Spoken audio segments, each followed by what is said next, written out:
আসসালামু আলাইকুম, কেমন আছেন সবাই? নিশ্চয়ই আল্লাহর রহমতে অনেক ভালো আছেন। আলহামদুলিল্লাহ, নতুন আরেকটি ভিডিও নিয়ে চলে এলাম আপনাদের মাঝে। শীত এসেছে আর পিঠা খাওয়া হবে না, তা কি করে হয়? শীত মানেই তো পিঠা খাওয়ার সিজন। এখন পিঠা বানানোর জন্য চাল বেটে নেওয়া হচ্ছে। গ্রামের বাড়িগুলোতে কিন্তু এভাবে শিলপাটায় চাল বেটে পিঠা বানানো হয়। গ্রামের মানুষেরা পিঠা বানাতেও পছন্দ করে, খেতেও কিন্তু খুব পছন্দ করে। আপনারা কারা কারা পিঠা খেতে পছন্দ করেন প্লিজ কমেন্ট করে জানাবেন। কিন্তু এই তো চালগুলো খুব সুন্দরভাবে বেটে নেওয়া হয়েছে, এখন গোলা তৈরি করা হবে পিঠার জন্য। শীতের সিজনে দুধ চিতই পিঠা খেতে কিন্তু ভীষণ মজা, আর প্রচন্ড শীতে কাঁপতে কাঁপতে পিঠা খাওয়ার মজাই আলাদা। গরম পিঠা বানিয়ে যখন দুধের শিরার মধ্যে ছেড়ে দেওয়া হয় তখন পিঠাগুলো ফুলে টইটুম্বর হয়ে তুলতুলে হয়ে যায়।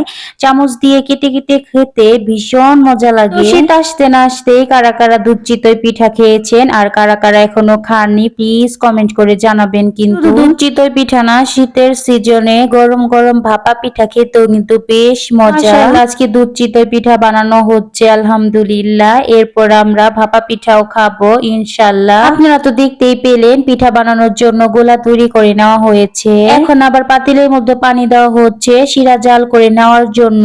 এখন গুড় দিয়ে শিরাটা ভালোভাবে জাল করে নেওয়া হচ্ছে। কি যে সুন্দর একটা স্মেল বের হয়েছে কি আর বলবো। চারদিক মোমো করছে গুড়ের সুঘ্রাণে।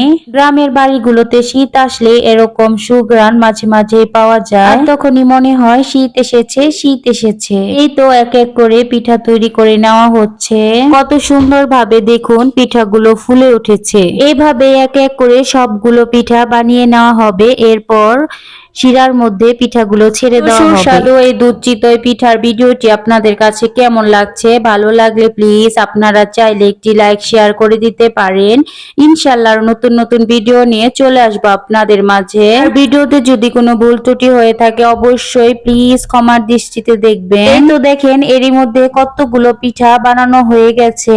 এখন এই পিঠাগুলো এক এক করে দুধ আর গুড়ের শিরার মধ্যে ভিজানো হবে। এরপর যখন পিঠাগুলো ভিজে টইটম্বর হয়ে যাবে এরপর পিঠাগুলো খাওয়ার উপযোগী হবে মাশাআল্লাহ। ভিডিও শেষ মুহূর্তে বলতে চাই যারা যারা দুধ চিতই পিঠা খেতে পছন্দ করেন চলে আসেন আমাদের বাড়িতে, দুধ চিতই পিঠা দিব আপনাদের খাইতে। যাই হোক আপনাদের সাথে অনেক বকর বকর করলাম পুরো ভিডিও জুড়ে। এই তো দেখেন পিঠাগুলো ভিজে পুরো টইটম্বর হয়ে গেছে, উঠানো যাচ্ছে না, উঠাতে গেলে পিঠা ভেঙে যাচ্ছে। কত সুন্দরভাবে পিঠাগুলো ভিজে গেছে দেখতেই পাচ্ছেন। আলহামদুলিল্লাহ খুব মজা হয়েছে পিঠা।